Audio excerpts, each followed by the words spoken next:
शौर्य मुस्कुराया और बोला, क्या मैं मुसीबत में दिख रहा हूं? मेरे पास जीव शक्ति की गुप्त कला है जो वहां की आध्यात्मिक ऊर्जा को रोक सकती है। शौर्य ने अपने सामने आए खतरे का कोई जिक्र नहीं किया, बस नागेश्वरी को कम लापरवाह होने और अपनी क्षमताओं के अनुसार साधना करने के लिए कहा। हम दोनों के ठीक होने के बाद क्या हम तुम्हारे साथ दिव्यलोक जा सकते हैं? नागेश्वरी ने डरते हुए पूछा। उसने मान लिया था कि मुसीबत में पड़ जाने के कारण शौर्य अब उन्हें अपने साथ नहीं ले जाना चाहेगा। जाहिर है मैं तुम्हें अपने साथ ले जाऊंगा, लेकिन तुम्हें अपनी सभी छिपी हुई चोटों से पूरी तरह उबरना होगा, तभी तुम फिर से साधना कर पाओगी। मैं तुम्हारा इंतजार करूंगा। अपनी अगली साधना में इतनी अधीर मत होना। शौर्य ने उसे आश्वस्त किया। नागेश्वरी ने भी ऐसी लापरवाही से बचने का वादा किया। नागेश्वरी और शेखर को शांत करने के बाद शौर्य अपने प्रशिक्षण पर लौट आया और मूल शक्ति के गहरे गड्ढे के ठीक पास बैठ गया। जब उसे ऊब होती तो वह जीव शक्ति की गुप्त कला का अभ्यास करने के लिए नीचे कूद पड़ता। वह आध्यात्मिक ऊर्जा को नियंत्रित करने और विभिन्न परिवर्तन करने के लिए लगातार प्रयोग करता रहता और मूल शक्ति की गहराई का अन्वेषण करता। उन्होंने मूल शक्ति के केंद्र की खोज की, जहां आध्यात्मिक ऊर्जा इतनी सघन हो गई थी कि वह द्रवीभूत हो गई थी। इससे प्रेरित होकर उन्होंने आध्यात्मिक ऊर्जा को संपीड़ित और द्रवीभूत करने का अभ्यास शुरू कर दिया।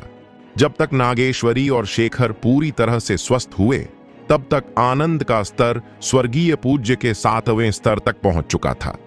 शौर्य का अपना स्तर स्वर्गीय पूज्य के 9वें स्तर के शिखर पर पहुंच गया था। उसके पास युद्ध देव विक्रम सिंह द्वारा दिया गया एक ऊर्जा क्रिस्टल गोला भी था। इसका उपयोग करके उसने अनुमान लगाया कि वह तुरंत दिव्य लोक में आरोहण कर सकता है।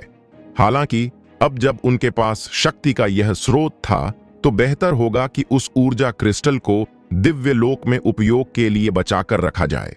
शौर्य अक्सर आनंद, नागेश्वरी और शेखर को अपने साथ ले जाता, अभ्यास करने के लिए सीधे गहरे गड्ढे में गोता लगाता, फिर उनकी चोटों को ठीक करने के लिए जीवन के सोते का उपयोग करता। बार बार इस तरह के कठोर अभ्यास के बाद न केवल उनके स्तर स्वर्गीय पूज्य के 9वें स्तर तक पहुंच गए, बल्कि उनकी शारीरिक शक्ति भी दिव्य लोक के स्तर तक पहुंच गई। आनंद विशेष रूप से स्वर्गीय पूज्य के 9वें स्तर के शिखर तक पहुंच गया था। जब भी शौर्य उन्हें प्रशिक्षित करता, तो वह उनकी रक्षा के लिए जीव शक्ति की गुप्त कला में अपनी पूरी शक्ति का प्रयोग करता। हालांकि उसने स्वयं ज्यादा साधना नहीं की थी, फिर भी इस प्रक्रिया में उसने अपनी जीव शक्ति की गुप्त कला को दिव्य लोक के स्तर तक उन्नत कर लिया था। अब जब वह अग्निदेव से लड़ता, तो वह अग्निदेव के युवान दान को नियंत्रित कर सकता था, जिससे वह अपनी आधी से ज्यादा शक्ति का प्रयोग नहीं कर पाता। जल्दी करो और दिव्य लोक की ओर चलो। अगर मैं और रुका तो मैं बर्बाद हो जाऊंगा। अग्निदेव ने शौर्य से आग्रह किया। वह चिंतित था, क्योंकि उसने देखा कि आनंद और अन्य भी दिव्य लोक में प्रवेश करने के करीब थे। उसे लग रहा था कि उसने हाल के दिनों में ज्यादा प्रगति नहीं की है। मेरे पास अभी भी एक आखिरी शक्ति है जो दिव्य लोक के स्तर तक नहीं पहुंची है, शौर्य ने अग्निदेव से कहा। स्वर्ग और पृथ्वी की शक्ति? अग्निदेव ने पूछा। शौर्य ने सिर हिलाया और आह भरी। मुझे नहीं पता कि इसे कैसे विकसित किया जाए। दिव्य लोक में अभ्यास करने के लिए अभी भी समय है। ऐसा नहीं है कि तुम्हें अपनी सारी शक्तियों के साथ दिव्य लोक के स्तर तक पहुंचने की जरूरत है, और अगर तुम दूसरी शक्तियों का इस्तेमाल करते रहोगे तो स्वर्ग और पृथ्वी की शक्ति में इतनी जल्दी कैसे सुधार हो सकता है? अग्निदेव ने शौर्य को उपदेश दिया। तुम्हारा मतलब है कि मुझे दूसरी शक्तियों का इस्तेमाल नहीं करना चाहिए, सिर्फ स्वर्ग और पृथ्वी की शक्ति का? शौर्य ने सोचा कि शायद यही कारण हो। क्या सिर्फ यही एक शक्ति दिव्य लोक तक नहीं पहुंची है? तो फिर सिर्फ उसी एक शक्ति का अभ्यास करो, अग्निदेव ने तथ्यात्मक रूप से कहा। मैं कोशिश करता हूं। शौर्य ने कोशिश करने का फैसला किया।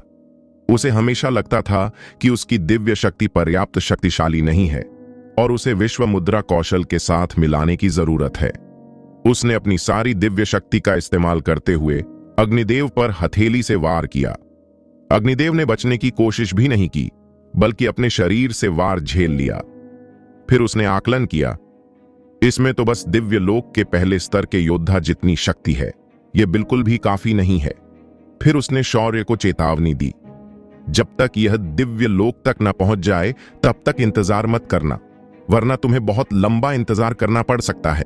जैसे ही वे लड़कियां दिव्य लोक पहुंच जाएं, तुरंत यहां से चले जाना। शौर्य अपनी सारी शक्तियां दिव्य लोक तक पहुंचाने का इरादा नहीं रखता था। वह बस आनंद और अन्य लोगों का इंतजार करते हुए जितना हो सके उतना सुधार करना चाहता था। इसलिए उसने अग्निदेव से वादा किया कि जैसे ही वे दिव्य लोक पहुंचेंगे वह वहां से चला जाएगा। इसके बाद शौर्य ने अपनी जीव शक्ति की गुप्त कला का इस्तेमाल करके आध्यात्मिक ऊर्जा की एक बड़ी मात्रा को द्रव्य रूप में संपीड़ित किया और उसे मोहिनी और अन्य लोगों के लिए संग्रहित किया। नागेश्वरी और अन्य लोगों द्वारा उसका जीवन का सोता पहले ही समाप्त हो चुका था और वह और उपयोग नहीं कर सकता था। अन्यथा भविष्य में जब उन्हें सहायता की आवश्यकता होगी तो उनके लिए पर्याप्त नहीं होगा। इसलिए वह सभी को मूल शक्ति के पास साधना के लिए नहीं ला सकता था। इसलिए उसे मोहिनी और अन्य लोगों को उनके प्रशिक्षण में सुधार करने में मदद करने के लिए इस पद्धति का सहारा लेना पड़ा। उसने मोहिनी को अपना राक्षस शिकारी धनुष, दानव शिकारी कवच और आकाश भ्रमण करने वाले जूते दिए। ये सब मुझे दे रहे हो और तुम इन्हें किसी और को नहीं दोगे। मोहिनी को उम्मीद नहीं थी कि शौर्य उसे ये सब चीजें देगा। शौर्य मुस्कुराया और बोला, मेरे जाने के बाद घर की हर चीज की जिम्मेदारी तुम पर होगी, सबसे ज्यादा दबाव और जिम्मेदारी के साथ। यह स्वाभाविक ही है कि ये चीजें तुम्हें दी जाई ताकि तुम्हारी और भी पूरी तरह से रक्षा हो सके। 9वें स्तर के स्वर्गीय पूज्य काले तेंदुए को छोड़कर जो दिव्य लोक में प्रवेश करने वाला था और जिसे शौर्य अपने साथ ले जाएगा, शौर्य ने अपने सभी अन्य जानवरों और राक्षसी जानवरों से मोहिनी के साथ अनुबंधों पर फिर से हस्ताक्षर करवाए और उन्हें उसे सौंप दिया। उसने अपने सभी राक्षसी जानवरों को अपने कुछ जादुई क्रिस्टलों के साथ निहारिका को दे दिया और उसे निर्देश दिया कि वह उन्हें आसानी से प्रकट न करे और उन्हें सूर्यवंशी परिवार की रक्षा के लिए एक त्रुप का पत्ता समझे। शौर्य ने वज्र धनुष और रक्त पिपासु दानव धनुष क्रमशः गरिमा और निहारिका को दिए। उसने स्वर्गीय जाल चंदन को और खजाना खोजी थाली नैना को दी और उनसे मोहिनी की सहायता करने को कहा। उसने लगभग सभी अन्य हथियार, खजाने, आत्मिक रत्न और औषधीय जड़ी बूटियां छोड़ दी और उन्हें दूसरों में बांट दिया। उसने केवल कुछ आत्मिक रत्न आपात स्थिति के लिए रखे। अग्निदेव ने बचे हुए फैंटम गॉड मेटल से सबके लिए एक स्टोरेज रिंग भी बनाई। यह न केवल विशाल थी, बल्कि इसमें जीवित प्राणियों को भी रखा जा सकता था। अग्निदेव ने शौर्य और अन्य लोगों से कहा, साधारण स्टोरेज रिंग पर्याप्त गुणवत्ता की नहीं होती और दिव्य लोक पहुंचने पर अधिकांशतः बेकार हो जाएंगी। शौर्य के पास रखने के लिए ज्यादा कुछ नहीं था, इसलिए उसने बस कुछ आत्मिक पत्थर, कुछ कपड़े और थोड़ा मांस रख दिया। उसने अपनी ज्यादातर जरूरी चीजें अपनी अंतरिक्षीय दुनिया में ही रखीं और स्टोरेज रिंग का इस्तेमाल सिर्फ साधारण चीजों के लिए ही किया। शौर्य खुद अपने साथ केवल ऊर्जा भंडार पत्थर, अदृश्यता का लबादा, नवनाग नदी पर्वत कलश, कंकाल कठपुतली, दानव संहारक छुरी और फैंटम गॉड धनुष लाया था और फैंटम गॉड कवच और जूते पहने हुए था। प्रतिबिंब के पास भी केवल जादुई छड़ी, फैंटम गॉड धनुष और कपड़े थे। मानसी, आनंद और अन्य लोगों ने भी वे खजाने बांट दिए जो वे नहीं ले जा सकते थे और जाने के लिए तैयार हो गए।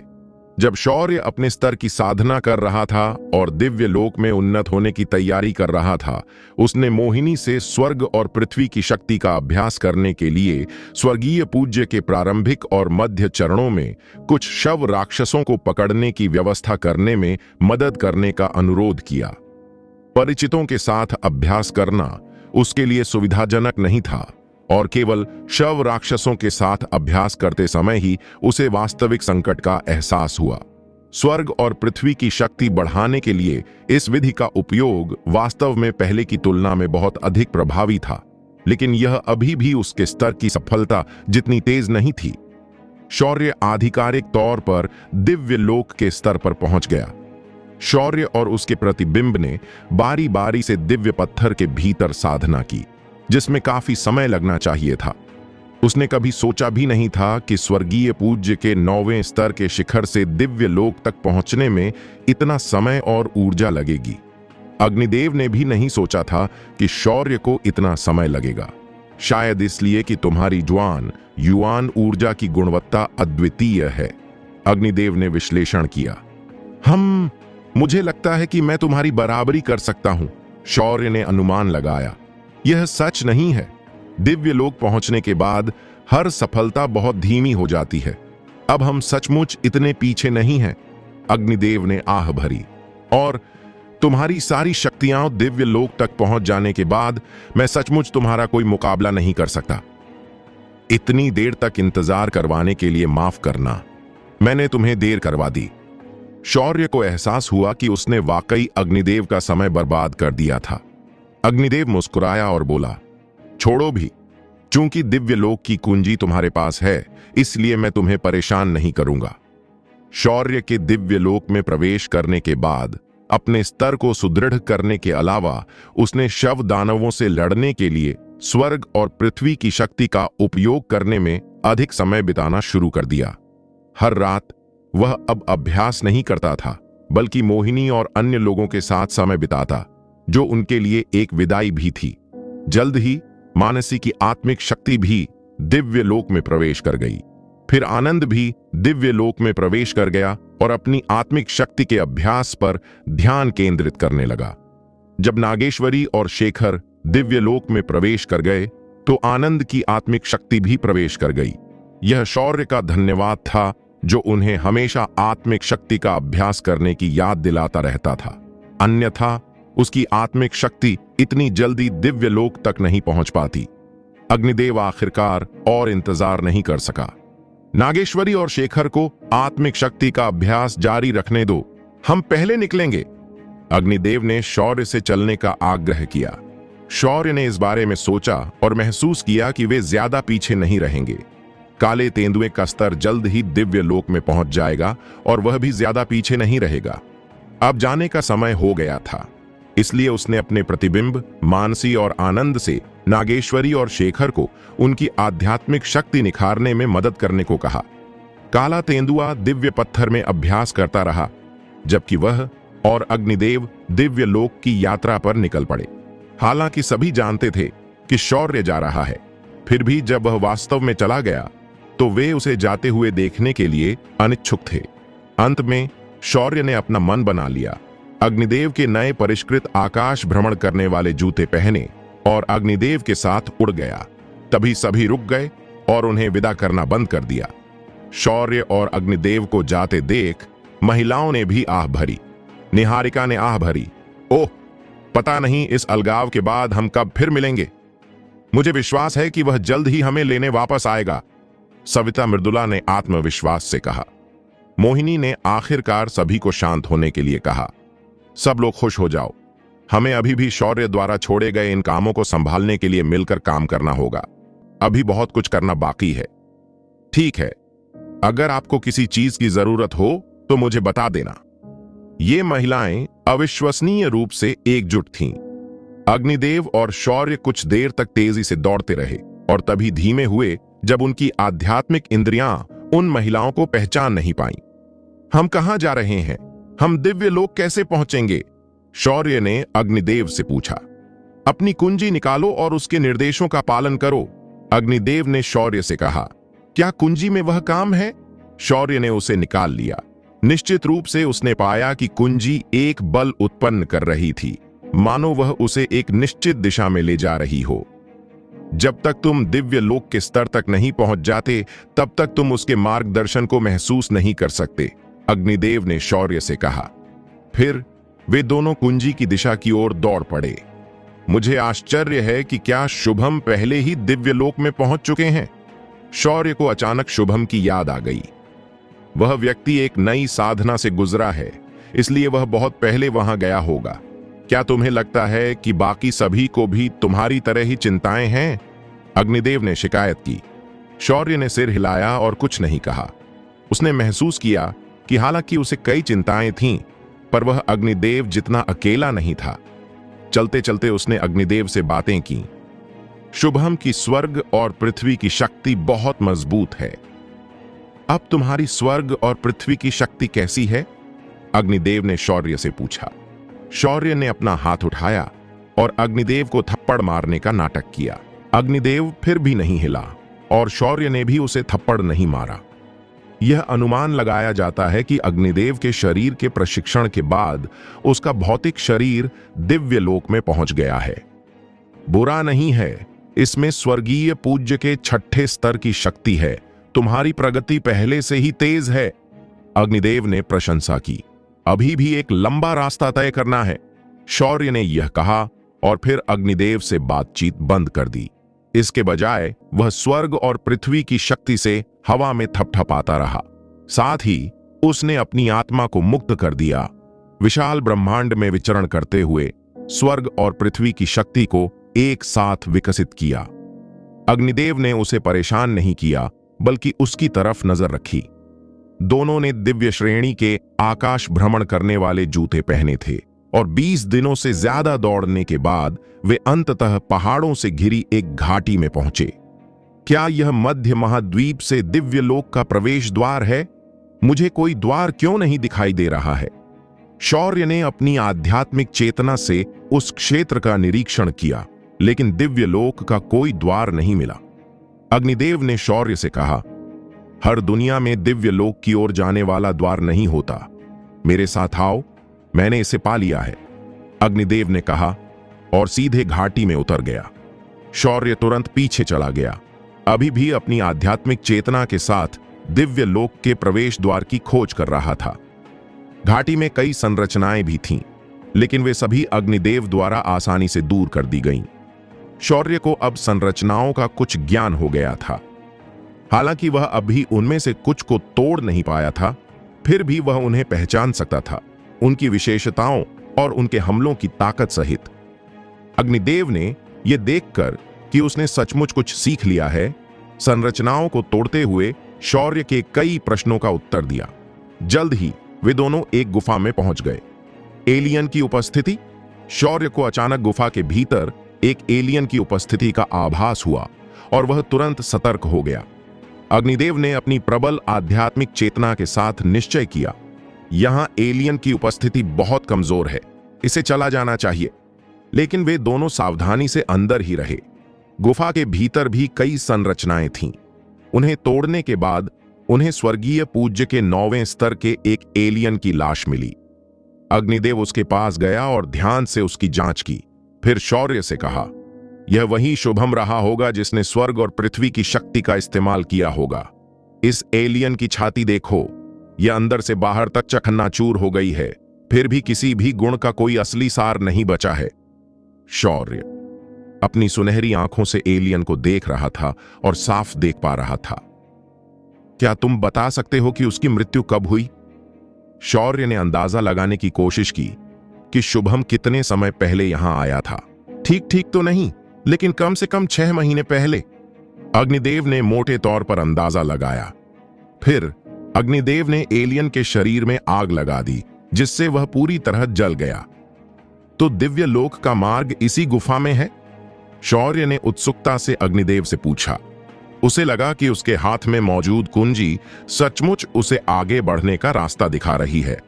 अग्निदेव का रास्ता निश्चित रूप से सही था। यह वास्तव में एक टेलीपोर्टेशन संरचना है जिसका उपयोग कहीं भी किया जा सकता है। इसमें बस एक अतिरिक्त ताला लगा हुआ है, अग्निदेव ने समझाया। तो तुम्हारा क्या मतलब था जब तुमने कहा था कि तुम बिना कुंजी के भी दिव्य लोक तक पहुंच सकते हो? मैंने देखा है कि शून्य की 9वीं परत के बाहर क्या हो रहा है। वह तो भयानक स्थानिक उथल पुथल है। शौर्य ने फिर पूछा। आगे की संरचना को तोड़ते हुए अग्निदेव ने शौर्य को समझाया, नश्वर लोक और दिव्य लोक के बीच शून्य का एक अशांत क्षेत्र है। अगर तुम्हारा शरीर पर्याप्त मजबूत है और तुम्हारी किस्मत अच्छी है, तो तुम उस तीव्र शून्य की अशांति से बचकर सीधे उड़कर पार जा सकते हो। हालांकि यह एक अंतहीन शून्य है। आकाश भ्रमण करने वाले जूतों के साथ भी तुम्हें दिव्य लोक तक पहुंचने में 1 साल लग जाएगा। इसके अलावा दिव्य लोक के अवरोध में प्रवेश करना आसान है, लेकिन बाहर निकलना प्रतिबंधित है। उसे भेदना आसान नहीं है। ऐसा मार्शल कलाकारों को समय से पहले दिव्य लोक में प्रवेश करने से रोकने के लिए किया जाता है। यह उनके अपने भले के लिए है। जब तुम दिव्य लोक पहुंचोगे तो तुम्हें एहसास होगा कि दिव्य लोक के स्तर की ताकत न होना कितना दुखद है। शौर्य सचमुच उत्साहित था। वह दिव्य लोक पहुंचने वाला था। तो हम इस कुंजी का उपयोग कैसे करेंगे? क्या मैं तुम्हें बाद में अपने अंतरिक्ष लोक में ले जाऊंगा? शौर्य ने पूछा। जरूरत नहीं। दिव्य लोक में पहुंचने के बाद तुम तुरंत अपना अंतरिक्ष लोक नहीं खोल सकते। ऐसा करने से पहले तुम्हें खुद को वहां के माहौल में ढालना होगा। यह कुंजी हमें टेलीपोर्टेशन चैनल से एक साथ यात्रा करने की अनुमति देती है। हालांकि हम एक ही स्थान पर टेलीपोर्ट नहीं होंगे। दिव्य लोक में पहुंचने के बाद तुम अकेले होगे। अग्निदेव ने अपनी बात पूरी की और शौर्य को कुछ निर्देश देने के लिए रुका। यह बिना पैसे या ताकत के किसी अनजान जगह पर पहुंचने जैसा है। तुम्हें अपनी प्रोफाइल नीची रखनी होगी, वरना तुम बच नहीं पाओगे।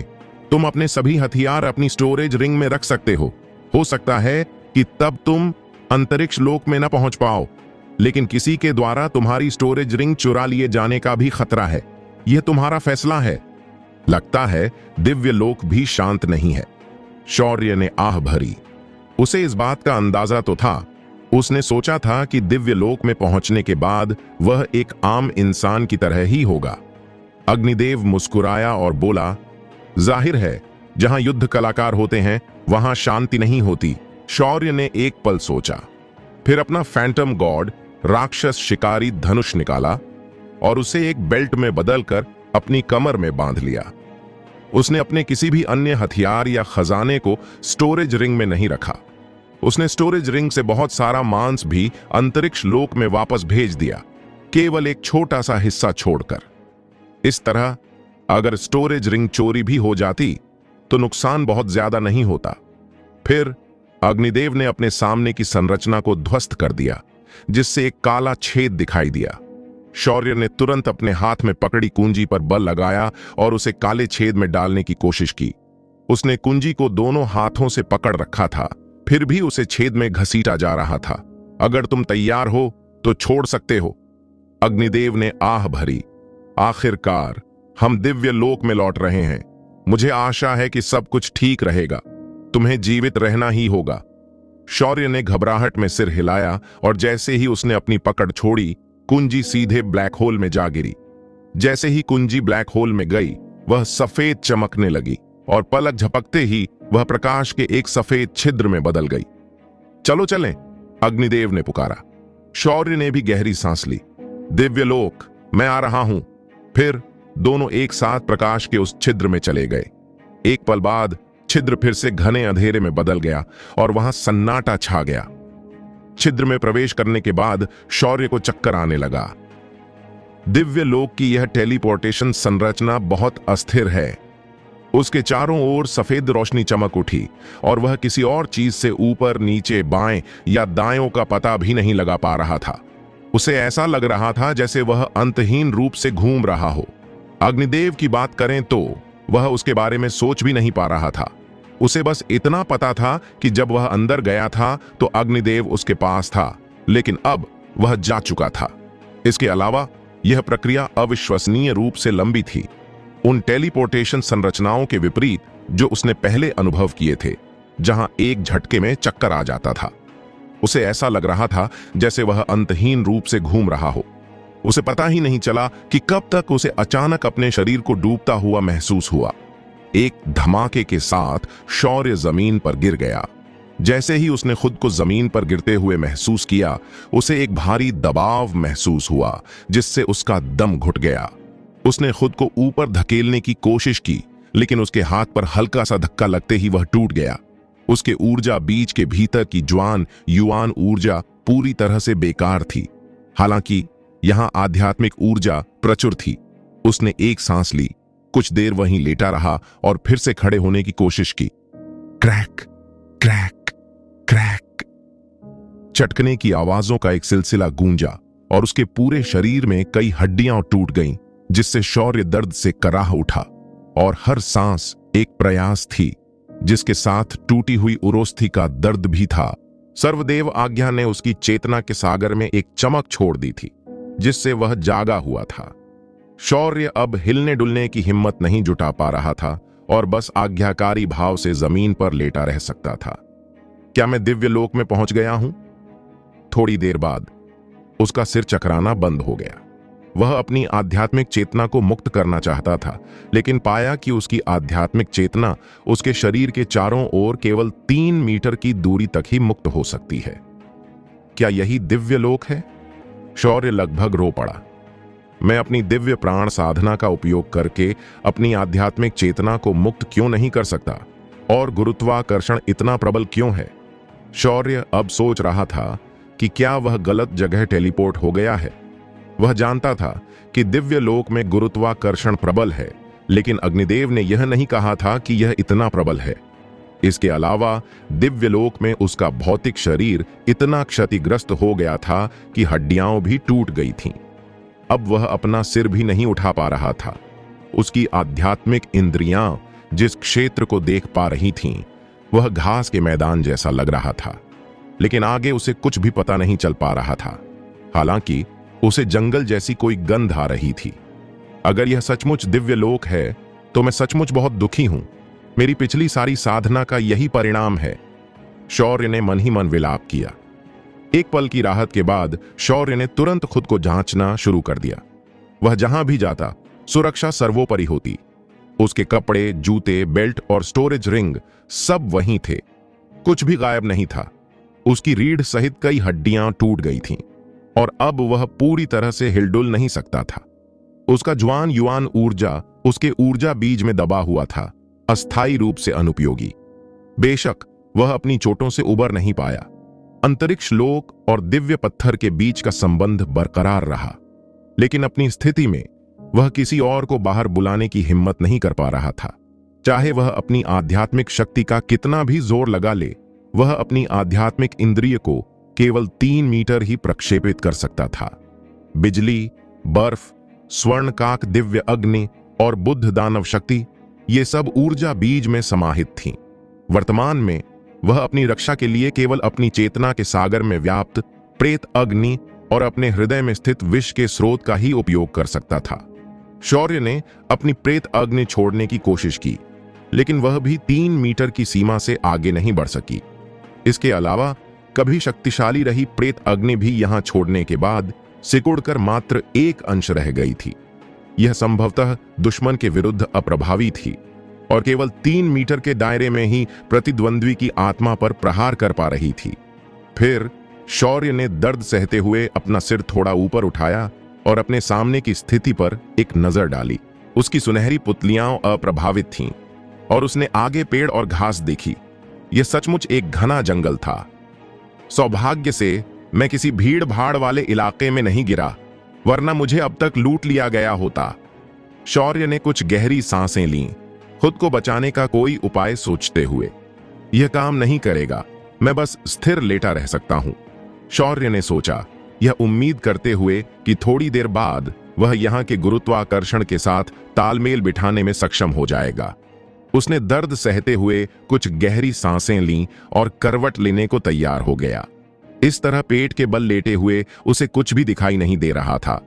हिलने डुलने से हड्डियां टूट सकती थीं, लेकिन कम से कम पीठ के बल लेटने से उसे आकाश और आसपास का नजारा तो दिख पाता।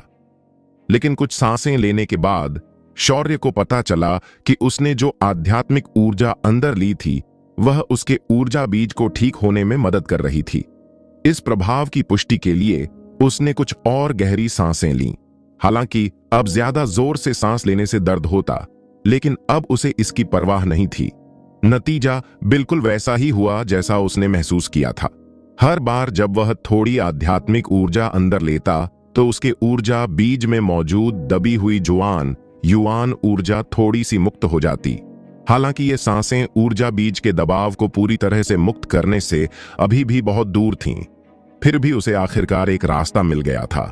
इसके अलावा हालांकि वह जुआन युआन ऊर्जा का बस एक अंश ही इस्तेमाल कर सकता था, लेकिन उसका इस्तेमाल उसकी चोटों को ठीक करने के लिए किया जा सकता था। शौर्य ने फिर करवट लेने की कोशिश की, लेकिन उसका पूरा शरीर कमजोर था और वह बिल्कुल भी हिल नहीं पा रहा था। दर्द के बावजूद उसे पेट के बल लेटे रहना पड़ा और गहरी सांसें लेनी पड़ी। हर बार जब वह आध्यात्मिक ऊर्जा सांस लेता तो वह ज्वान युआन ऊर्जा में बदल जाती, जो पिछले हिस्से की जगह ले लेती, और फिर इन नई ज्वान युआन ऊर्जा का इस्तेमाल वह कर सकता था।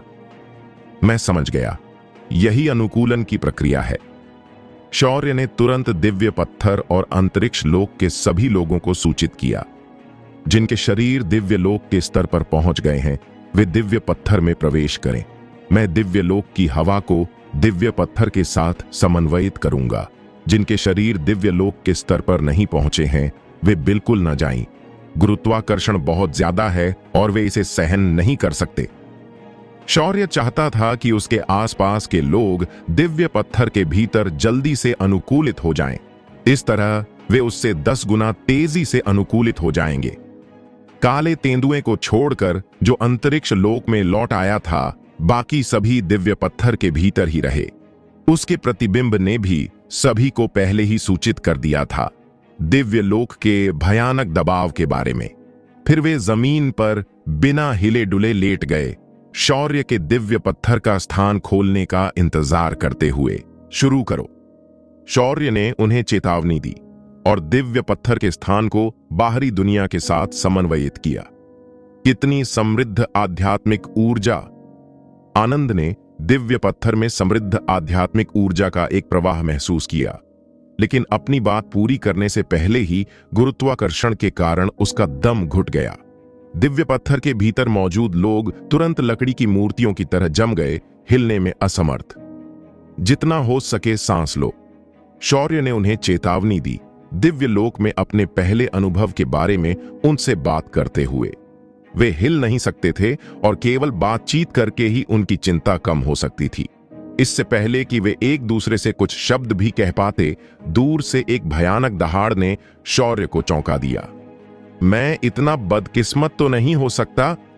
शौर्य इस निर्जन जगह पर टेलीपोर्ट होने के लिए शुक्रगुजार था, लेकिन अब लग रहा था कि यह जगह भी सुरक्षित नहीं है। तभी उसने एक धमाके की आवाज आती सुनी। हे भगवान, यह सचमुच मुझे ही लेने आ रहा है, शौर्य ने मन ही मन सोचा। जैसे जैसे आवाज नजदीक आती गई, शौर्य के पास कोई खास बचाव का उपाय नहीं बचा। उसने तुरंत अपने विष के स्रोत को सक्रिय कर दिया, जिससे उसका पूरा शरीर जहरीली गैस से भर गया, यहां तक कि उसके आसपास के 3 फीट के क्षेत्र में भी। अब वह बस यही उम्मीद कर सकता था कि जानवर को जहर का एहसास हो जाए और वह उसे खाने की हिम्मत न करे। वह भी जमीन पर पड़ा रहा, निश्चल, मृत होने का नाटक करता हुआ। शौर्य ने कभी सोचा भी नहीं था कि एक दिन उसे किसी जानवर से बचने के लिए मृत होने का नाटक करना पड़ेगा। जल्द ही धमाके की आवाज उसके ठीक बगल में आकर रुक गई। आवाज से पता चल रहा था कि जानवर काफी बड़ा था। वह शौर्य को भी परख रहा था, उसके आसपास के जहरीले वातावरण को देख रहा था। दहाड़! जानवर जमीन पर पैर पटकते हुए दहाड़ा। एक जोरदार धमाके के साथ शौर्य जमीन के साथ हवा में उड़ गया। प्लॉप! शौर्य का शरीर धीरे से जमीन पर गिर पड़ा। आखिरकार वह पलटकर पीठ के बल आ गया था, लेकिन जानवर को देखने के लिए अपनी आंखें खोलने की हिम्मत नहीं जुटा पाया। जानवर भी अचंभित रह गया। शौर्य के निस्तेज शरीर को देखकर उसे सचमुच लगा कि वह मर चुका है। इसके अलावा शौर्य के आसपास का जहरीला आभा मंडल काफी तेज था, इसलिए उसने पास जाने की हिम्मत नहीं की। वह कुछ बार हांफता रहा, कुछ बार शौर्य के चक्कर लगाता रहा और फिर हार मानकर चला गया। जानवर के कदमों की आहट धीमी पड़ने के बाद ही शौर्य ने अपनी आंखें खोलने और फिर से सांस लेने की हिम्मत की। वाह, दिव्यलोक का आकाश कितना ऊंचा है! शौर्य ने आखिरकार दिव्यलोक को साक्षात देखा। उसके पहले शब्द भावुकता से भरे थे। दिव्यलोक का आकाश अनंत लग रहा था, कम से कम नश्वर लोक के आकाश से कई गुना ऊंचा। उसने अपने आसपास पेड़ों की चोटियां भी देखीं। यह सचमुच एक घना जंगल था। इसके बाद शौर्य ने अपनी ज्वान युआन ऊर्जा की जगह आध्यात्मिक ऊर्जा को सांस में लेने की पूरी कोशिश की। उसकी सारी जुआन युआन ऊर्जा का इस्तेमाल सबसे पहले उसकी छाती की पसलियों की मरम्मत में किया गया ताकि वह आसानी से सांस ले सके। उस रात शौर्य का सामना कई और खूंखार जानवरों से हुआ। पहले की तरह शौर्य मृत होने का नाटक करता रहा। हालांकि इन जानवरों को शौर्य के आसपास की जहरीली गैस बहुत तेज लगी, इसलिए वे पास नहीं आए। जांच पड़ताल करने के बाद वे सीधे चले गए। कुछ जानवरों ने शौर्य पर उसकी परीक्षा लेने के लिए हमला किया, लेकिन उसके फैंटम गॉड कवच ने हमलों को रोकने में मदद की। हालांकि कंपन से उसकी टूटी हड्डियों में तेज दर्द हो रहा था, फिर भी उसने दांत पीसकर उसे सहन किया। शौर्य ने रात सुरक्षित बिताई। उसकी चोटें बहुत धीरे धीरे ठीक हो रही थीं और उसकी छाती की पसलियां अभी भी पूरी तरह से ठीक नहीं हुई थीं। दिव्य लोक के ऊर्जा बीज में जुआन युआन ऊर्जा की मात्रा काफी ज्यादा थी और उसे पूरी तरह से भरने में उसे 1 महीना और लगेगा। हालांकि दिव्य पत्थर में प्रतिबिंब और अन्य लोगों की रिकवरी की गति काफी तेज थी। प्रतिबिंब की छाती, रीढ़ और अन्य महत्वपूर्ण अंग पहले ही ठीक हो चुके थे। उसने शौर्य से यह भी कहा कि जैसे जैसे उसकी जुआन युआन ऊर्जा ठीक होगी, उसकी रिकवरी भी तेजी से होती जाएगी। अनुमान लगाया गया था कि दिव्य पत्थर में सभी लोग 1 और रात के बाद उठकर इधर उधर घूमने में सक्षम हो जाएंगे। वाह, मैं अभी भी टिक सकता हूं। तुम्हारे पूरी तरह ठीक हो जाने के बाद हम कोई रास्ता निकाल लेंगे। शौर्य पीठ के बल लेटा हुआ अपने प्रतिबिंब से बात कर रहा था। उनमें से कोई भी उस गुरुत्वाकर्षण को पूरी तरह से नियंत्रित नहीं कर पा रहा था जिसने दिव्य पत्थर को दबा रखा था। इसलिए अंदर का कोई भी बाहर नहीं निकल सकता था और शौर्य भी अंदर नहीं जा सकता था। वे बस इसे बनाए रख सकते थे। दोपहर के समय सूरज इतना चमकीला था कि शौर्य की आंखें चौंधियां गईं। उसके पास आंखें बंद करके लेटने के अलावा कोई और चारा नहीं था। किसी खूंखार जानवर द्वारा खाए जाने के डर से वह सो भी नहीं पा रहा था। अचानक उसने लोगों की बातें सुनी। आवाजें किसी बूढ़े आदमी और एक छोटे लड़के जैसी लग रही थीं। शौर्य ने अस्पष्ट रूप से सुना कि यह एक बूढ़े आदमी की तरह था जो किसी बच्चे से जड़ी बूटियों के बारे में बात कर रहा था। शौर्य ने अपनी सांस रोक ली। वह नहीं चाहता था कि वे उसे पहचान लें। वह नहीं जानता था कि आने वाला व्यक्ति अच्छा है या बुरा, और क्या वह उसकी चीजें चुरा लेगा। अगर वह कोई दुष्ट व्यक्ति निकला तो वह उन्हें केवल झर देकर ही मार सकता था। जब उसने कदमों की आहट सुनी तो उस बूढ़े आदमी और छोटे लड़के ने भी उसे ढूंढ लिया। दादाजी, वहां एक व्यक्ति है, एक बच्चे की आवाज गूंजी। जाओ और देखो, एक बूढ़े आदमी की आवाज भी गूंजी और फिर वे दोनों साथ साथ चल पड़े। शौर्य जमीन पर लेटा हुआ था। किसी को देख नहीं पा रहा था, बस कदमों की आहट सुन पा रहा था। क्या यह आदमी मर गया है? बच्चे के पास आने के बाद उसकी हिम्मत नहीं हुई कि वह और पास जाए। बूढ़े आदमी ने शौर्य की तरफ देखा और सीधे पूछा, क्या तुम नश्वर लोक से आए कोई मार्शल आर्टिस्ट हो? डरो मत, हमारा कोई बुरा इरादा नहीं है। बूढ़े आदमी के यह कहने के बाद वह सीधे शौर्य की आध्यात्मिक इंद्रिय की पहुंच में आ गया, जिससे उसे पूरी तस्वीर साफ दिखाई देने लगी। बच्चा भी पास आया और उसने बूढ़े आदमी के कपड़ों का कोना खींच लिया। शौर्य की आध्यात्मिक इंद्रिय ने देखा कि दोनों ने बहुत ही साधारण कपड़े पहने थे और उनकी पीठ पर टोकरी रखी थी, मानो वे पहाड़ों पर जड़ी बूटियां इकट्ठा करने आए हों। यह देखकर कि दूसरे व्यक्ति का रूप रंग सादा और बहुत शांत था और वह यह भी बता सकता था कि शौर्य दिव्य लोक से नहीं है। शौर्य समझ गया कि मृत होने का नाटक करना बेकार है। उसके पास आंखें बंद करके जवाब देने के अलावा कोई चारा नहीं था। हाँ, मैं नश्वर लोक से हूं। बड़े, क्या यह सचमुच दिव्य लोक है? शौर्य अब भी उस बूढ़े आदमी से पुष्टि करना चाहता था। बिल्कुल सही, चिंता मत करो, 1 महीने के अनुकूलन के बाद तुम्हारी ताकत वापस आ जाएगी। लेकिन यहां ऐसे लेटे रहने से तुम खूंखार जानवरों के सामने असुरक्षित हो जाओगे। अगर तुम्हें कोई आपत्ति न हो तो मैं तुम्हें हमारे घर वापस ले चलूंगा और तुम्हारे ठीक होने तक इंतजार करूंगा। कैसा रहेगा? बूढ़ा आदमी शौर्य को बचाना चाहता था, लेकिन उसे यकीन नहीं था कि शौर्य उसके साथ जाने की हिम्मत करेगा। शौर्य हिचकिचाया, यह सोचकर कि कहीं वह गलत हाथों में न पड़ जाए। वह विरोध करने में असमर्थ था। तभी छोटे लड़के ने कहा, मेरे दादाजी एक दयालु व्यक्ति हैं, वह गांव के डॉक्टर हैं। वह कई बीमारियों का इलाज करते हैं और वह तुम्हें ठीक कर सकते हैं। लड़के की मासूमियत भरी बातें सुनकर शौर्य ने सोचा कि कोशिश करने में कोई हर्ज नहीं। कम से कम उसके सामने खड़े इस बूढ़े और बच्चे के मन में उसके प्रति कोई दुर्भावना तो नहीं थी। शुक्रिया सीनियर, लेकिन मेरी हड्डियां पूरी तरह से टूट गई हैं और मेरा शरीर कमजोर है। मुझे डर है कि हिलना डुलना आसान नहीं होगा। शौर्य ने उन्हें धन्यवाद दिया। फिर उसे एहसास हुआ कि दादा और पोते से उसे हिलाने के लिए कहना मुश्किल होगा। कोई बात नहीं, मैं भले ही ज्यादा ताकतवर ना हूं, लेकिन फिर भी चीजें हिला सकता हूं। बूढ़े आदमी को शौर्य की चिंता समझ आ गई।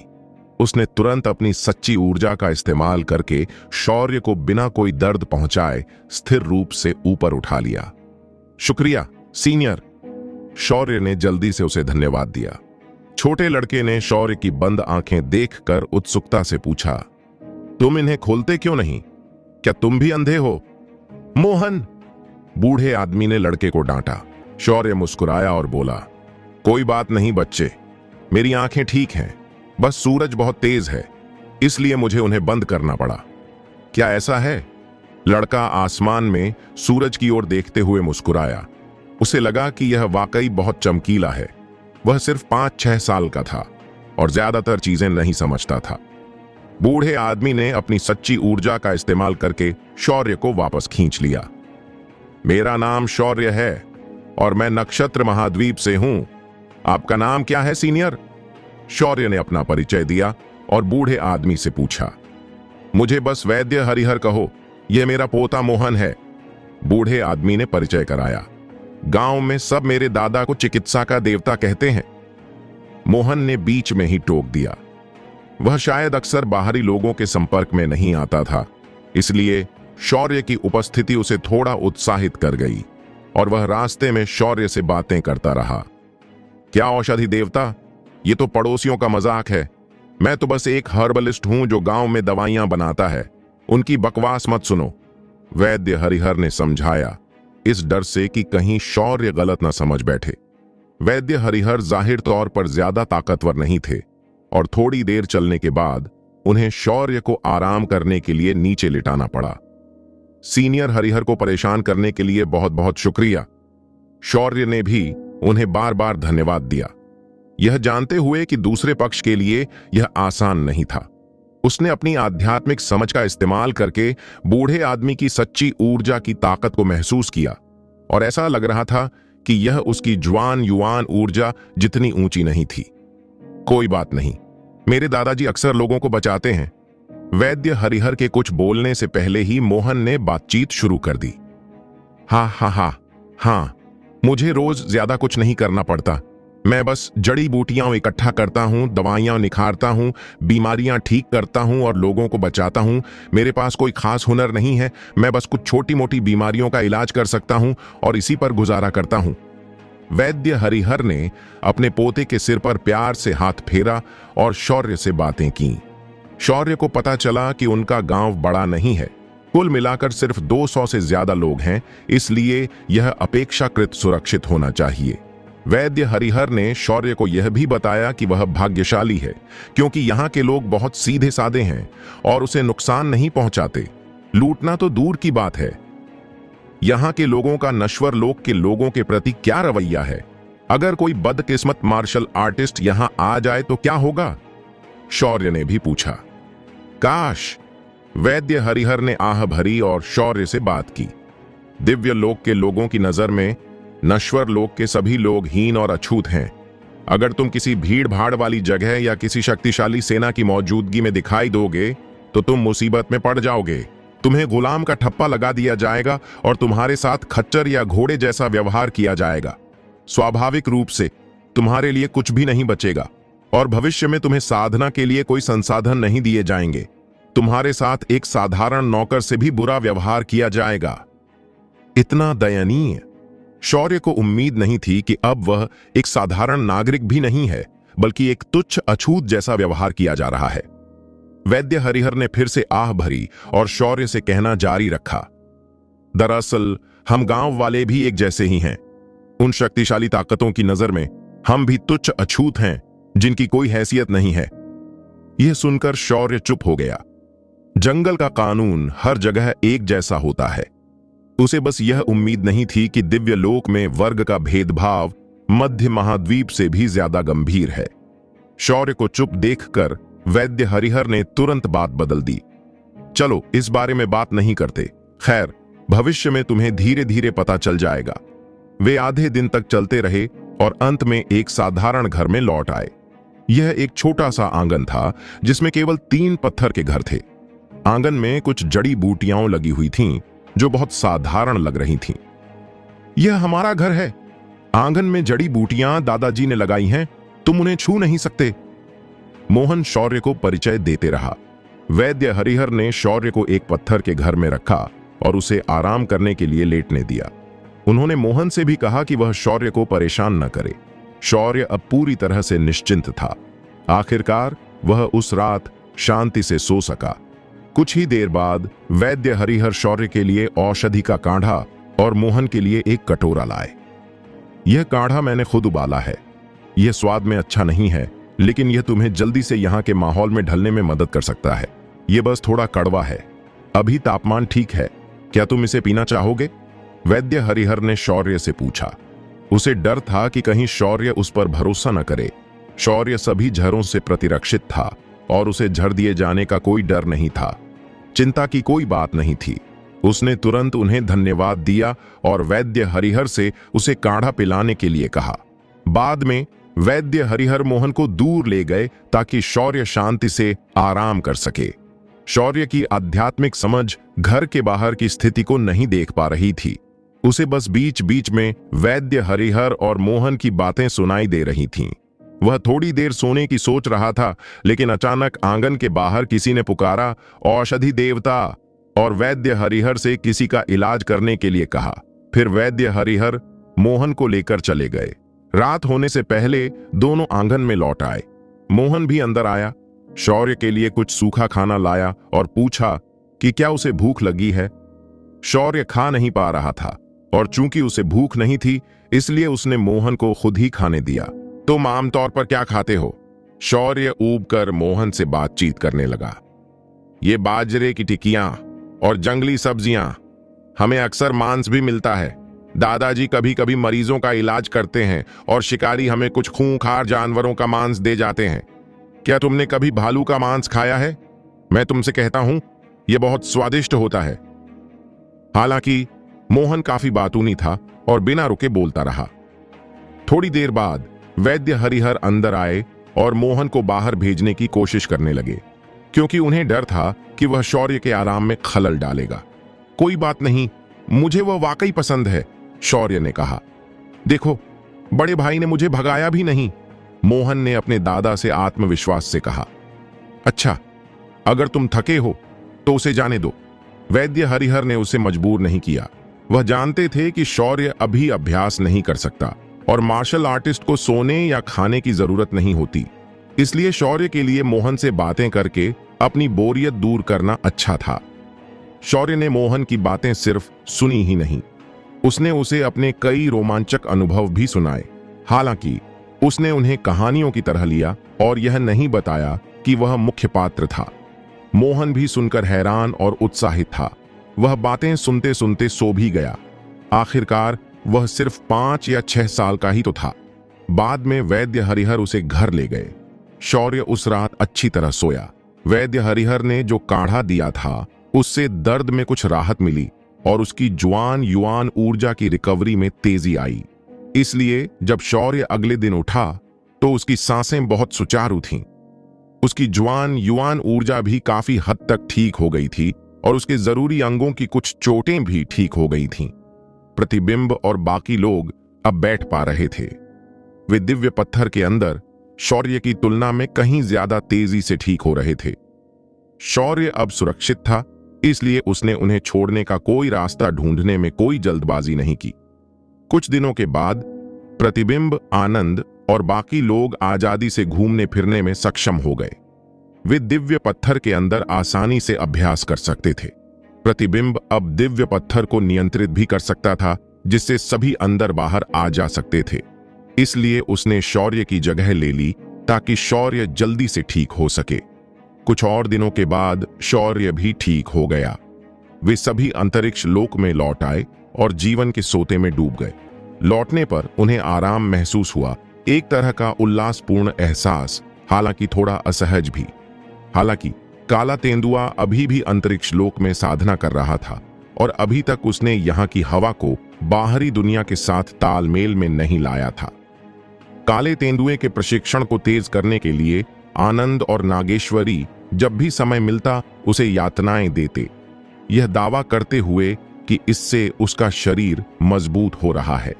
वैद्य हरिहर भी शौर्य की रिकवरी की गति देखकर हैरान थे।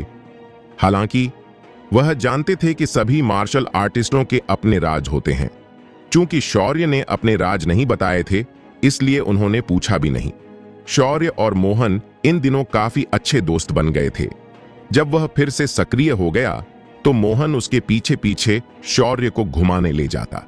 शौर्य ने वैद्य हरिहर और उनके पोते के प्रति कृतज्ञता प्रकट करने के लिए अपनी स्टोरेज रिंग से सारा जानवर का मांस भी निकाल लिया। यह जानवर का मांस साफ तौर पर नश्वर लोक से है, वैद्य हरिहर ने मुस्कुराते हुए कहा। तुम्हें कैसे पता? शौर्य हैरान था। वैद्य हरिहर ने अपनी स्टोरेज रिंग से मांस का एक छोटा सा टुकड़ा भी निकाला। इनकी तुलना करो। शौर्य की सुनहरी आंखों ने मांस को गौर से देखा और तुरंत अंतर पहचान लिया। क्रूर जानवरों का मांस ऊर्जा से भरपूर होता है और दिव्य लोक के जानवरों और नश्वर लोक के जानवरों की ऊर्जा में बहुत अंतर होता है। शौर्य जो मांस लाया था वह दिव्य लोक के लोगों के लिए बहुत कम पौष्टिक था और सिर्फ उनकी भूख मिटाने के काम आता था। फिर भी वैद्य हरिहर ने उसे खुशी खुशी स्वीकार कर लिया।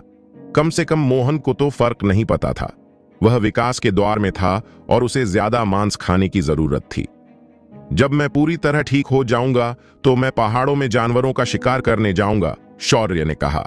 चिंता मत करो, यहाँ के जानवर तुमसे कम ताकतवर नहीं हैं। हमें बस कुछ खाने को चाहिए।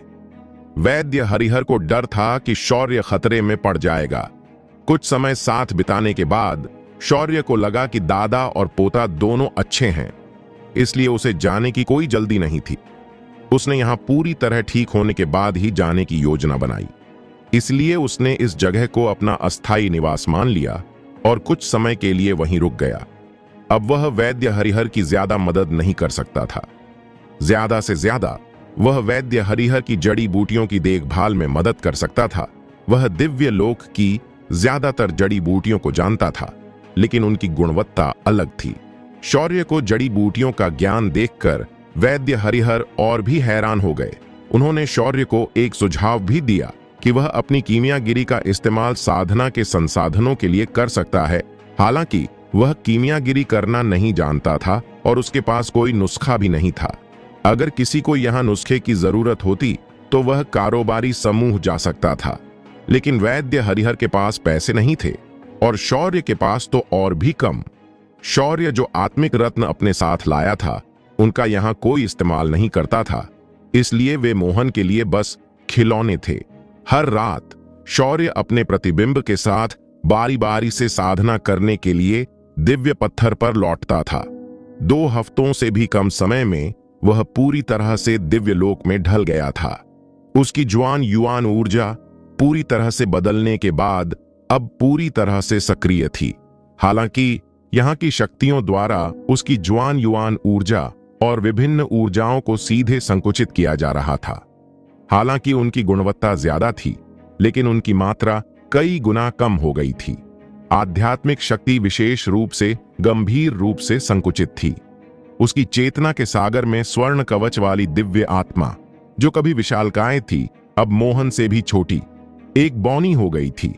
उसकी आध्यात्मिक चेतना उसके शरीर से केवल 10 फुट की दूरी तक ही फैल सकती थी, जो पहले से बहुत बड़ा अंतर था। अगर वह अपनी आध्यात्मिक शक्ति बढ़ाना चाहता था तो उसे केवल अभ्यास जारी रखना था। हालांकि दिव्य लोक की आध्यात्मिक ऊर्जा नश्वर लोक की तुलना में कहीं अधिक समृद्ध थी। शौर्य और उसके साथियों ने एक बार अनुकूलन कर लेने के बाद ऊर्जा की कमी महसूस करना शुरू कर दिया। केवल हवा में मौजूद आध्यात्मिक ऊर्जा पर निर्भर रहना निस्संदेह आगे की साधना के लिए अपर्याप्त था। बुद्ध दानव शक्ति को अपने ऊर्जा बीज में फंसने से बचाने के लिए उसने उसे सीधे अपने भौतिक शरीर में परिष्कृत किया। इस गुरुत्वाकर्षण के दबाव से गुजरने के बाद उसका शरीर और भी मजबूत हो गया था। अब दिव्य लोक में उसके भौतिक शरीर को मजबूत नहीं कहा जा सकता था। यह केवल इतना ही कहा जा सकता था कि वह पहले से कहीं अधिक मजबूत हो गया था और एक साधारण मानव के स्तर तक पहुंच गया था। आनंद और नागेश्वरी की यातनाओं के तहत काले तेंदुए का भौतिक शरीर अंततः दिव्य लोक के स्तर पर पहुंच गया था। यह वर्तमान में दिव्य पत्थर के भीतर पड़ा था और एक परिवर्तन से गुजर रहा था। शौर्य का अंतरिक्ष लोक भी दिव्य लोक के वातावरण के साथ पूरी तरह से तालमेल बिठा चुका था। दानवलता सबसे तेजी से अनुकूलन करने वाली थी। शौर्य को इसकी जरा भी परवाह नहीं थी। वह खुद ही उस माहौल के हिसाब से ढल गई थी। शौर्य और उसका प्रतिबिंब अंतरिक्ष लोक में आनंद और उसके साथियों से रोजाना लड़ते थे और दिव्य लोक के युद्ध के माहौल से वाकिफ हो रहे थे। एक दिन मोहन, जो बाहर खेल रहा था, अचानक दौड़ता हुआ वापस आया। भाई शौर्य, शिकारी राम सिंह ने एक दूसरे दर्जे के जंगली सूअर को जिंदा पकड़ लिया है। क्या तुम उसे देखने जाना चाहोगे? मोहन ने सीधे शौर्य को आवाज दी। पता चला कि शौर्य हाल ही में इतना ठीक हो गया था कि वह खूंखार जानवरों का शिकार करने निकल पड़ा था। उसने मोहन से खास तौर पर कहा था कि वह गांव में ऐसे शिकारियों पर नजर रखे जो ऐसे शिकार लेकर आते हैं, ताकि वह दिव्य लोक के जानवरों की ताकत का अंदाजा लगा सके। मोहन ने इस पर ध्यान दिया था और पिछले कुछ दिनों से सिर्फ जानकारी इकट्ठा करने में उसकी मदद करने के लिए बाहर घूम रहा था। आज गांव के एक जाने माने शिकारी ने अचानक एक जीवित द्वितीय स्तरीय दिव्य लोक के जंगली सूअर को पकड़ लिया था। इसलिए वह तुरंत शौर्य को सूचित करने आया। शौर्य तुरंत मोहन के पीछे पीछे बाहर चला गया। शौर्य इतने दिनों से यहां था कि वह ज्यादातर गांव वालों को जान चुका था। लगभग सभी का उपनाम एक जैसा था। शौर्य यह भी जानता था कि जिस शिकारी का जिक्र मोहन कर रहा था वह गांव का एकमात्र द्वितीय स्तरीय दिव्य लोक विशेषज्ञ था। जब वे शिकारी राम सिंह के घर पहुंचे तो उन्होंने पाया कि जंगली सूअर में कोई ऊर्जा बीज नहीं बचा था और वह बस अपनी आखिरी सांसें ले रहा था। राम सिंह ने उसे उल्टा लटकाकर एक मोटे डंडे से बांध दिया था। आसपास के पड़ोसी भी यह मजा देखने आए थे। राम सिंह ने उत्साह से जंगली सूअर को पकड़ने के अपने अनुभव के बारे में सबको बताया। मुझे बहुत अच्छा सौदा मिला। जब मैं इस जंगली सूअर से मिला तब तक उसका एक पैर टूट चुका था और वह गंभीर रूप से घायल था। इसलिए मैंने उसका ऊर्जा बीज उठाया और उसे वापस ले आया। जैसा उसने कहा, उसने दिव्य लोक के दूसरे स्तर के जंगली सूअर का ऊर्जा बीज लिया और सबको दिखाया। शौर्य जानता था कि ऊर्जा बीज की ऊर्जा को महसूस करके इस जंगली सूअर से निपटना आसान नहीं था। इसके अलावा उसने पहले भी राम सिंह के ऊर्जा बीज को देखा था और जानता था कि वह निश्चित रूप से उसका विरोधी नहीं था। क्या पहाड़ों में ऐसे कई जानवर हैं जो दिव्य लोक के दूसरे स्तर पर हैं? शौर्य ने राम सिंह से पूछा। राम सिंह को यह भी पता था कि शौर्य नश्वर लोक से आया है और यहां की स्थिति से परिचित नहीं था। इसलिए उसने समझाया, यहां क्रूर जानवरों का सबसे ऊंचा स्तर केवल दूसरा स्तर है। मैंने उससे ऊपर किसी का सामना नहीं किया है। पहाड़ों की गहराई में अभी भी कई क्रूर जानवर हैं, लेकिन अभी वहां न जाना ही बेहतर है। यह बहुत खतरनाक है। कुछ अनुभवी शिकारी भी आसानी से उन क्रूर जानवरों का निशाना बन जाते हैं। यहां के जानवर बहुत चालाक हैं। शौर्य ने सिर हिलाया और राम सिंह को धन्यवाद दिया। हालांकि चूंकि दिव्य लोक के दूसरे स्तर से ऊपर कोई खूंखार जानवर नहीं थे, इसलिए वह ज्यादा चिंतित नहीं था। दानवलता के साथ वे इससे निपटने में सक्षम होने चाहिए। बाद में राम सिंह ने जंगली सूअर का वध किया और मोहन के लिए बड़ी संख्या में सूअर का मांस लाया। लौटकर शौर्य ने वैद्य हरिहर से कहा, वरिष्ठ, मैं कल शिकार पर जा रहा हूं। क्या तुम तैयार हो? वैद्य हरिहर ने शौर्य को रोकने की जिद नहीं की। हाँ, शौर्य ने सिर हिलाया। तो आगे बढ़ो। अपनी जान बचाना याद रखना। अगर तुम नहीं बचा सकते तो भाग जाना। सिर्फ खाने के लिए अपनी जान जोखिम में मत डालना। वैद्य हरिहर ने शौर्य को प्यार से चेतावनी दी। मोहन उत्साह से उसके बगल में चिल्लाया, शौर्य के साथ जाना चाहता था। वैद्य हरिहर और शौर्य दोनों ने मना कर दिया, जिसके कारण उस रात उसने शौर्य को नजरअंदाज कर दिया। शौर्य अपनी सुरक्षा की गारंटी भी नहीं दे सकता था, तो वह उसे अपने साथ कैसे ले जा सकता था। उस रात शौर्य दिव्य पत्थर पर लौट आया और युद्ध देव विक्रम सिंह द्वारा दिए गए ऊर्जा क्रिस्टल गोले को आत्मसात और परिष्कृत किया। हालांकि ऊर्जा क्रिस्टल गोले ने उसे दिव्य लोक के पहले स्तर के मध्य चरण तक भी नहीं पहुंचने दिया। ऊर्जा क्रिस्टल गोला, जो पहले अत्यधिक शक्तिशाली प्रतीत होता था, अब केवल साधारण लग रहा था। तभी शौर्य को दिव्य लोक में एक नए स्तर तक पहुंचने के लिए आवश्यक अपार ऊर्जा का एहसास हुआ।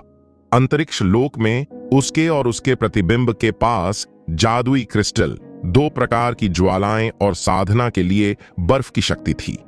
आनंद इन दिनों अपने प्रशिक्षण के लिए जादुई क्रिस्टल पर निर्भर था, जबकि मानसी बर्फ की शक्ति पर। नागेश्वरी और शेखर के पास प्रशिक्षण के लिए कोई विशेष संसाधन नहीं थे।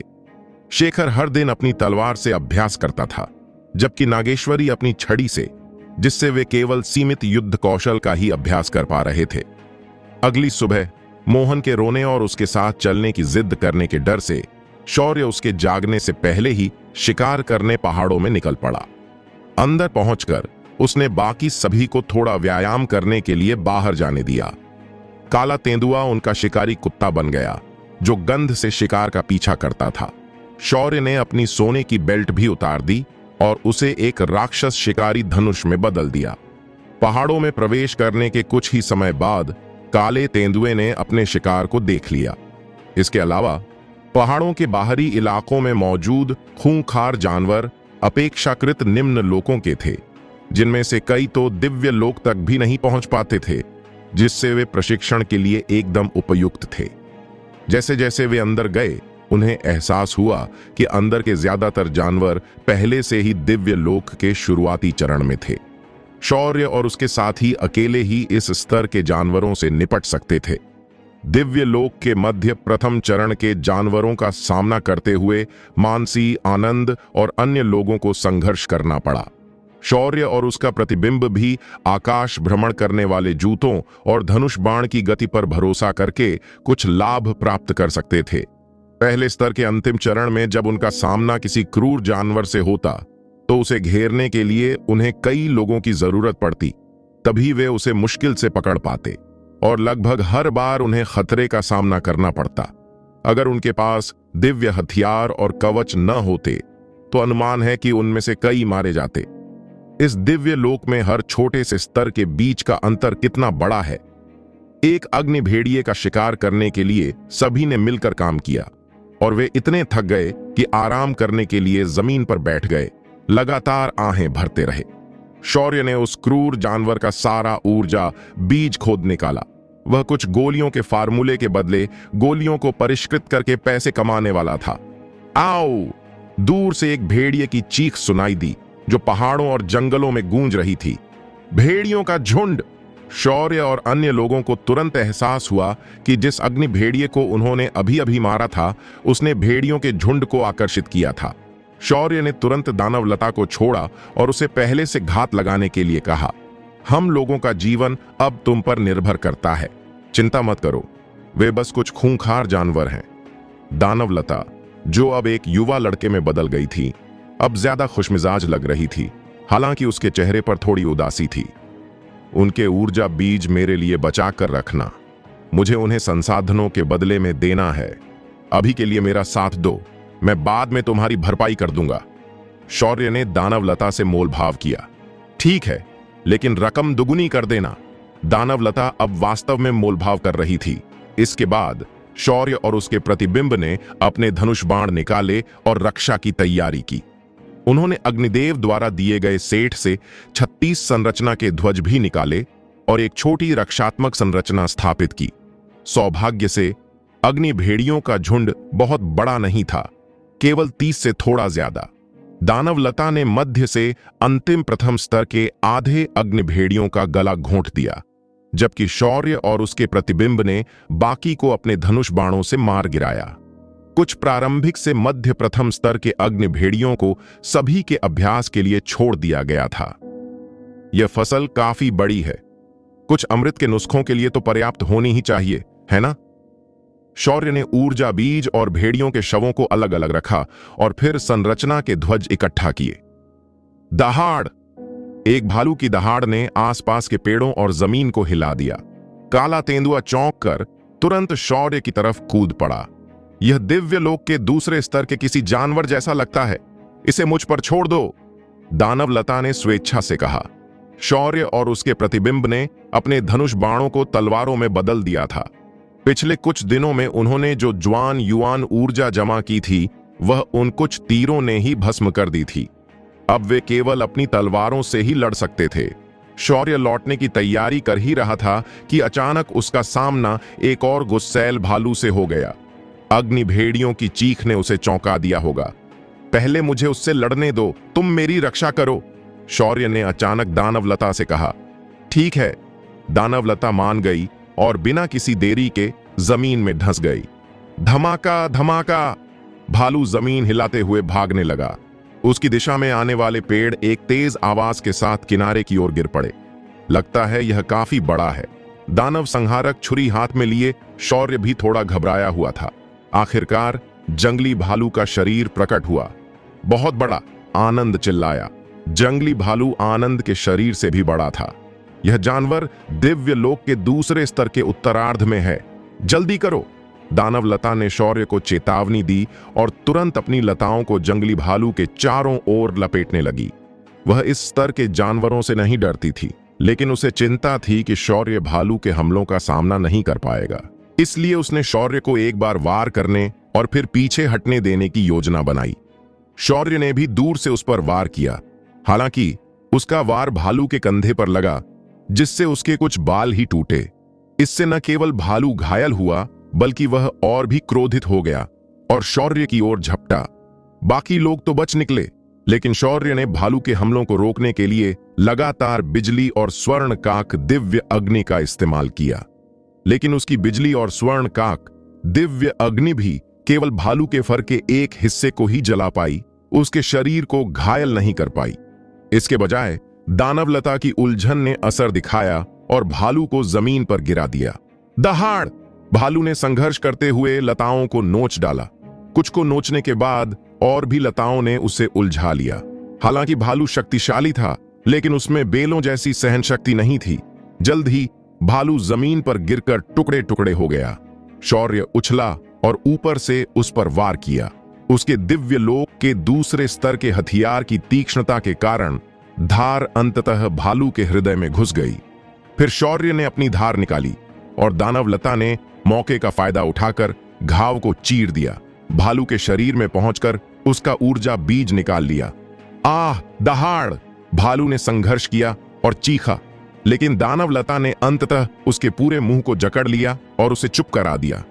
ऊर्जा बीज के बिना भालू का प्रतिरोध कमजोर पड़ने लगा और शौर्य ने उसके हृदय में अपनी धार घोंप दी। मरने से पहले जंगली भालू ने शौर्य पर एक सीधा आध्यात्मिक हमला किया। शौर्य अपनी आध्यात्मिक शक्ति की कमी को लेकर चिंतित था, तभी उसने उस पर यह हमला किया। शौर्य ने उस पर सक्रिय रूप से हमला करने की हिम्मत नहीं की। हालांकि जंगली भालू की आध्यात्मिक शक्ति शौर्य की आध्यात्मिक शक्ति से ज्यादा नहीं थी। ऐसा लग रहा था कि उसने अपनी आध्यात्मिक शक्ति का विकास नहीं किया था, लेकिन शौर्य के लिए यह पहले से ही काफी प्रभावशाली था। उन्होंने इतने सारे खूंखार जानवरों को मार डाला था, लेकिन यह पहला जानवर था जिसने अपनी आध्यात्मिक शक्ति का इस्तेमाल करके उस पर हमला करने की हिम्मत की थी। जंगली भालू के पास शायद इसे आजमाने के अलावा कोई और विकल्प नहीं बचा होगा।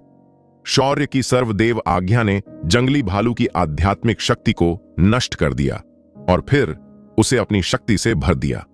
इसे सोखने के बाद शौर्य की आध्यात्मिक शक्ति तुरंत बढ़ गई। उसकी आध्यात्मिक जागरूकता का दायरा 10 फीट से बढ़कर 100 फीट हो गया। हालांकि दायरा बहुत दूर नहीं था और इसका ज्यादा असर भी नहीं था, फिर भी कोई भी सुधार उसे बहुत खुश करने के लिए काफी था। फिर शौर्य ने जंगली भालू का ऊर्जा बीज और शव इकट्ठा किया, दानवलता को वापस लिया और सभी को वापस ले गया। वापसी के रास्ते में उसे थोड़ा आराम महसूस हुआ, क्योंकि उसने थोड़े निचले स्तर के जानवरों को मार डाला था। रास्ते में कई लोग दिव्य लोक के दूसरे स्तर के जानवरों की शक्ति पर चर्चा कर रहे थे। कोई आश्चर्य नहीं कि अग्निदेव ने पहले कहा था कि एक स्तर का अंतर भी बहुत बड़ा अंतर होता है। अब यह सच लग रहा है। शौर्य ने आह भरी। क्या ऐसा हो सकता है कि हमें अभी इसकी आदत नहीं है? मानसी ने पूछा। शौर्य ने अपना सिर हिलाया। मुझे लगता है कि मैंने अपनी पूरी ताकत लगा दी है। ऐसा नहीं है कि हमने अनुकूलन नहीं किया है, बल्कि यह है कि प्रतिद्वंद्वी बहुत शक्तिशाली है। हम वास्तव में अभी दिव्य लोक के दूसरे स्तर का मुकाबला नहीं कर सकते। ज्यादा से ज्यादा मैं दिव्य लोक के पहले स्तर के बाद वाले से ही लड़ सकता हूं। यह पहले से ही दूसरों से ज्यादा शक्तिशाली था। बाकी लोग ज्यादा से ज्यादा दिव्य लोक के मध्य प्रथम स्तर तक ही पहुंच पाए। वापस लौटते ही मैं संसाधनों का आदान प्रदान करने के लिए कारोबारी समूह जाऊंगा। हमें जल्द से जल्द अपनी ताकत बढ़ानी होगी। शौर्य ने तुरंत अपनी गति तेज कर दी और वापस लौट आया। अगर वह ईरा को बचाना चाहता था और आत्मिक वंश से लड़ना चाहता था तो उसे जल्दी से संसाधन जुटाने होंगे। उसे लगा कि अब वहां से निकलने का समय हो गया है। संसाधन कम थे और ज्यादा देर रुकना समय की बर्बादी होगी। पहाड़ छोड़ने से पहले शौर्य ने सभी को अंतरिक्ष लोक में वापस बुलाया, लेकिन हरिपुर लौटने से ठीक पहले उसकी मुलाकात शिकारी राम सिंह से हुई। सौभाग्य से मैं समय रहते बाहर निकल गया, अभी वापस मत जाना। राम सिंह ने शौर्य को रोका। क्या हुआ? क्या तुम खास तौर पर मुझसे मिलने आए हो? शौर्य हैरान था। यह ऐसा है, मेयर भवन ने लोगों को भर्ती करने के लिए भेजा था और वे हमारे गांव में घुस आए। अगर तुम वापस गए तो वे तुम्हें रंगे हाथों पकड़ लेंगे, राम सिंह ने समझाया। मेयर भवन ने लोगों को भर्ती किया? शौर्य हैरान था। मेयर भवन यहां लोगों को क्यों भर्ती करेगा? मेयर भवन का एक मिशन है कि हर साल कुछ लोगों को विदेशी जातियों से लड़ने के लिए भेजा जाए। वे अपने परिवारों को जाने नहीं देना चाहते, इसीलिए वे अलग अलग गांवों में जाकर युवाओं को पकड़ते हैं। मोहन के माता पिता दोनों को ऐसे ही पकड़ लिया गया था। उनके जाने के बाद वे कभी वापस नहीं आए, राम सिंह ने बेबसी से कहा। दोस्तों, आपको यह एपिसोड कैसा लगा हमें कमेंट करके जरूर बताएं और इस वीडियो को लाइक और शेयर करना ना भूलें। चलिए मिलते हैं एक नए एपिसोड के साथ।